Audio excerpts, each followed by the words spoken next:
Bienvenue dans la Batcave. À la demande des générales, je vais faire une petite visite de mon coin qui fait à peu près 3 mètres sur 2. Donc je vais vous montrer un peu tout ça.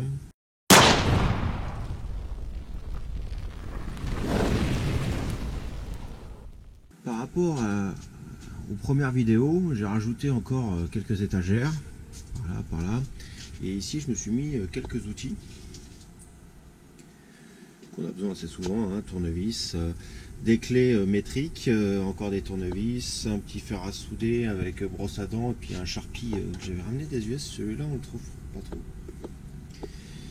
Sharpie que j'avais ramené des US, on le trouve pas trop celui-là.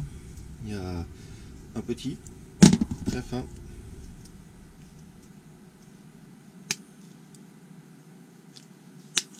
Et le standard qu'on connaît. Pratique quand on bricole. Ici encore du métrique. Et ici de l'impérial. On pousse. C'est plus pour la presse. De quoi bricoler. Alors j'aime bien ces prises multiprises. Bon là j'en ai deux de plus, c'est pour la lumière que je mets quand je tourne en fait. Et ici on a de l'USB, ce qui me permet de recharger mes caméras ou mon téléphone en même temps, ou mon iPad quand je regarde la télé en même temps que je bricole. Là vous voyez, j'étais en train de faire du nettoyage, j'ai d'ailleurs mis les photos sur les réseaux. C'est tout propre, hein. Donc n'hésitez pas à me suivre sur Facebook et Insta, vous avez des photos de tout ça, et même sur Patreon d'ailleurs. Deux petites lampes, on va dire bas de gamme, mais qui servent l'été pour mettre la citronnelle sur la table, et en cas de problème, ça sert à avoir de la lumière dans le sous-sol aussi. J'en ai une vieille que j'ai trouvée en brocante.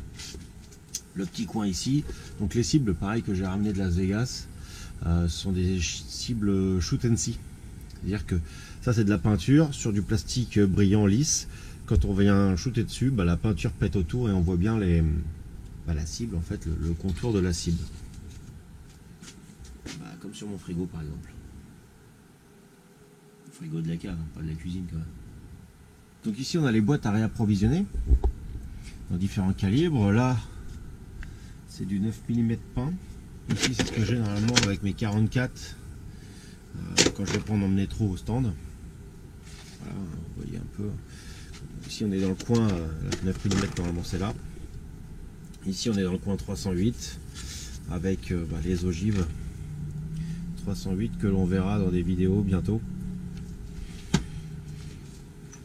La Bastos autant. Voilà, 50 AE, tout ça. Là-haut, on est dans la chasse. Avec ça que j'ai partagé aussi. C'était des...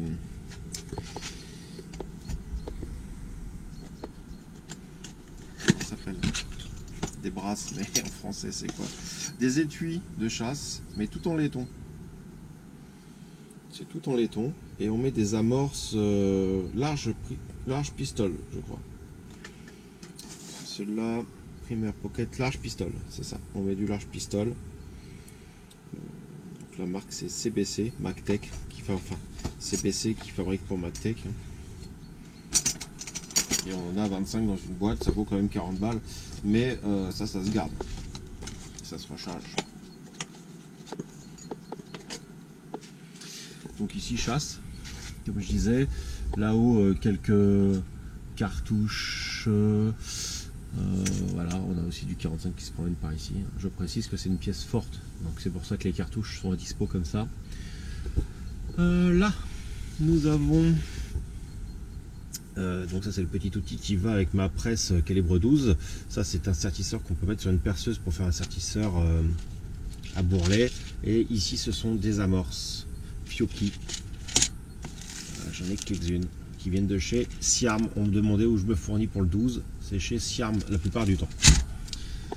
On a ici les bourres que j'utilise pour mes slugs, que vous allez voir après. Là, donc celle-là c'est des... j'aime bien transparent parce que ça permet de voir tout. La bourre, tout ça. Là, une bourre plutôt pour les slugs sous-dimensionnés ou du plomb. Qu'avons-nous en bas? Du slug hollow point. Ça, c'est assez précis. J'ai normalement ici du fragmentation. Ce sont les mêmes que ça, mais avec 3 ou 4 fentes pour qu'ils puissent champignonner. J'en ai plus, il faut que je le refasse. Ça va être l'occasion d'une vidéo. Et ça, c'est du slug wet cutter un peu. C'est du Diabolo version gros, quoi. Diabolo qui fait 18 en gros de diamètre. Mais c'est les mêmes Diabolo que pour le 10 mètres, mais en version 100 mètres, quoi. Ici, le four justement qui me sert à fondre tout ça, mais aussi mes balles 357, 45, 44. Ça, c'est un aimant. C'est l'aimant qui me sert à récupérer de mon tumbler humide les petites pins. En bas, le chargeur qui va avec tout mon matos DeWalt. Il y en a une partie ici. Ça, c'est du 9 mm aussi. Là, je suis dans le 9 mm, donc j'ai du 9 mm de sortie. Ça, c'est des étuis propres pour plus tard en nickel, 9 mm. Je vais commencer par du laiton d'abord et tout. Celle à démonter, la ferraille, là-bas, c'est du 9 mm subso. Et donc ici, on a les différentes conversions. 308, je ne me suis pas encore servi, on voit, il y a même encore le papier. Là, je suis sur du 9 mm. Ici, comme son nom l'indique, c'est écrit dessus, comme le fameux fromage. Le 45 ACP, le 44 mag et le 50 EA. Voilà. On arrive là de ce côté-ci avec les petites caisses où je stocke quelques amorces et tout ça. Pour l'instant, je dois ranger encore le reste de ma cave pour pouvoir avoir de la place. Le petit tapis quand je dois bricoler sur une arme. La poudre qui est sortie actuellement, c'est la 3N37 fatalement parce que je fais du 9 mm et c'est avec cette poudre là. On va déhousser, parce que je sais pas si vous avez vu, mais j'aime bien mettre des housses, ça évite à la poussière de tomber dessus. Hop. On dézippe. On va mettre ça. Et donc ma presse qui est prête pour le neuf. Je vous mets une vidéo là-haut pour les conversions. Donc avec la petite option pour l'interrupteur à amorce, on enlève. Et je viens de recevoir, pour l'instant il faut encore que je termine le branchement, un transfo qui a foiré, de la lumière. Alors la lumière elle se met dans le trou ici. Hop, t'as plein de LED. Et en plus de ça, tu as le long là, mais de l'autre côté. Je sais pas, on va essayer de mettre de la lumière déjà, ça va paraître mieux. Hop, là on le voit. Tu as ici là tout un bandeau LED qui va venir gouacher tout ça pour qu'on y voit un peu plus clair, ça va être mieux pour les vidéos. Et j'ai aussi mis 9 mm là-dessus pour qu'on sache ce que c'est. Vous voyez le matos, un peu de sortie pour le 9 mm. C'est pour vérifier la poudre doseuse, tout ça. Les graineurs. Une boîte vide que je remplis au fur et à mesure. Des ogives. Il y a encore 2 ogives en 9 mm qui sont par là, qui sont des spires Goldot. J'ai encore ça à mettre sur ma presse, c'est pour récupérer les amorces. Bon, ensuite, ouvrons un peu les tiroirs.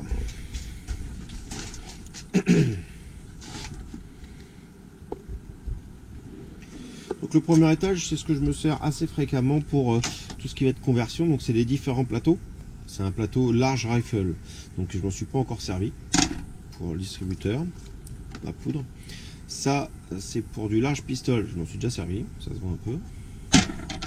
Et ensuite là-dessous, on a mon lubrifiant que j'aime bien. Je le remets de temps en temps. Et tout pour les conversions, small, large pistol. Ici, ça va être un peu tout ce qu'il va y avoir pour les amorces. Donc mon god vibrant pour les amorces pour tomber dans un tube. Ici, ces tubes là, qui ont ensuite après la possibilité de se mettre sur les tubes Dillon, et ce qui me permet de recharger rapidement. Un premier pied à coulisses à l'ancienne. J'ai aussi un pied à coulisses électronique, parce que c'est plus simple, même si je sais lire le pied à coulisses standard, l'électronique ça me va.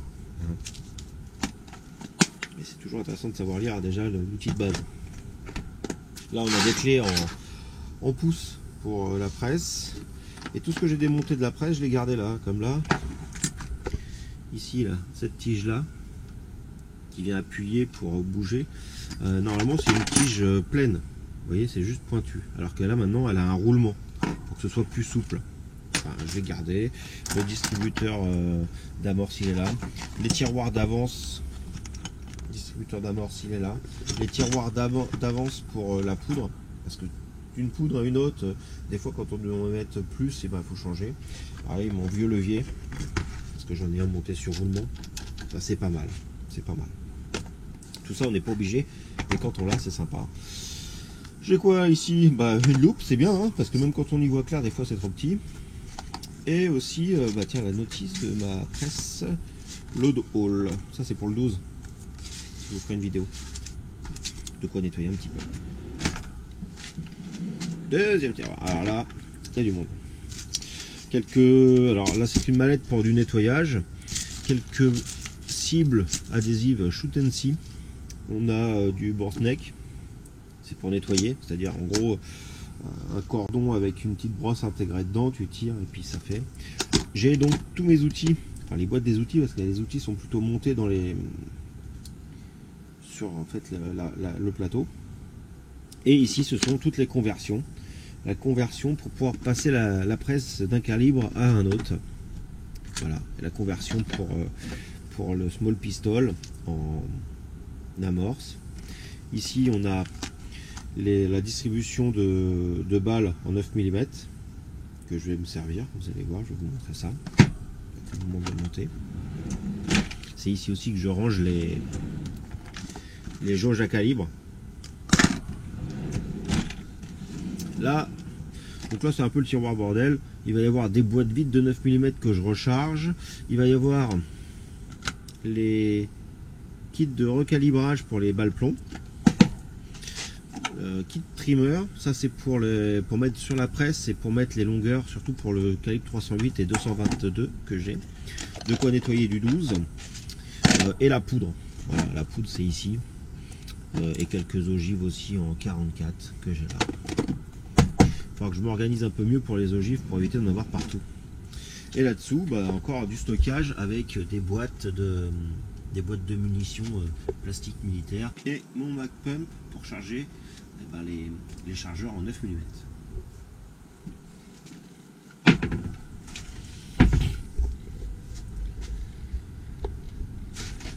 Ici on a les tiges qui vont pour recharger justement les balles. Vous voyez, l'outil que je vous ai montré c'était ça, et là on a les tiges qui se mettent au-dessus, un peu comme pour les amorces. Là c'est un peu le bazar hein, parce que je sors beaucoup de matos. Ici donc ma presse, elle vient se mettre. C'est ma presse pour le 12. Alors vous voyez, j'ai oublié de vous montrer ça aussi. On va ranger un peu. Ça là, c'est ce qui... Ça c'est un démontage rapide de lit. Je vais vous faire une vidéo spécifique sur ça, ça peut servir à plein de choses. Moi ça me sert pour la presse, mais ça me servira aussi pour mettre un étau. Et ce qui me permet, parce que ça se barre complètement et après c'est lisse, il y a juste la petite tôle en plus. Ça me permet de mettre ma presse en 2-2. La presse monostation que j'utilise quand je dois faire une ou deux cartouches d'essai ou si je dois recalibrer quelques cartouches ou faire des balles, enfin des calibres complets des cartouches juste pour la déco ou des choses comme ça.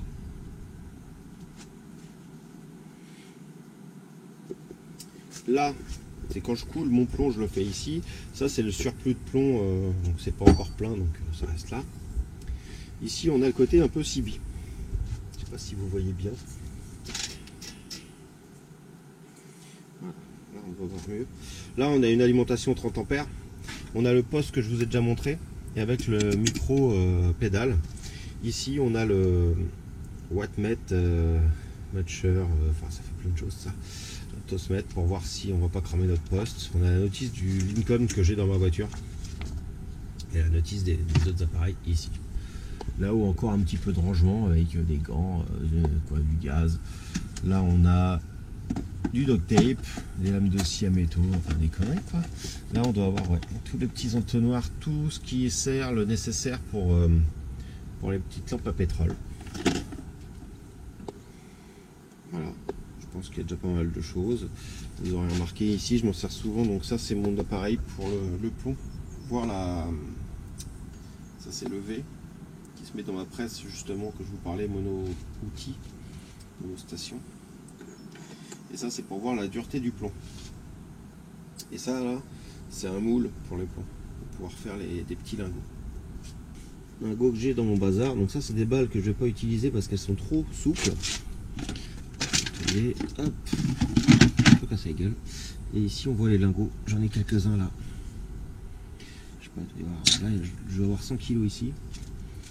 Et par ici, j'ai à peu près 150 kg de plomb à traiter. Pas grand chose non plus. C'est du plomb brut. Mais je vous ferai une vidéo comme je vous avais dit avec toutes les phases. Voilà, là la presse. En fait, les serre-joints que j'ai là-haut ou là me servent à mettre la planche bien serrée ici. Hop, belle planche bien serrée ici. Et hop hop hop hop hop hop hop, on y va, on fabrique de la cartouche. Ça c'était avec de la A0 que j'avais fait. Et donc voilà, tout mon système. Donc si vous avez des questions, n'hésitez pas dans les commentaires. Cette vidéo sera d'abord sur Patreon et ensuite elle sera mise sur YouTube. N'hésitez pas à me rejoindre sur Patreon. Il y a des vidéos que je ne peux pas mettre parce que j'ai pas envie d'attendre de me faire striker. Comme pas des pièges mais des alarmes sonores, on va dire, pyrotechniques, comme un stand de tir où je peux aller faire du déplacement, et donc vu que voilà, c'est pas à montrer forcément, ou c'est un peu, normalement les FFT on ne se déplace pas à part en IPSC, donc ça sera pour de l'entraînement IPSC entre guillemets. Donc n'hésitez pas à venir découvrir ça, je vous mettrai ça, et c'est grâce d'ailleurs à Patreon que je peux aller dans ce stand parce que ce stand est très cher. Voilà, merci les amis, à plus tard et à bientôt pour une nouvelle vidéo.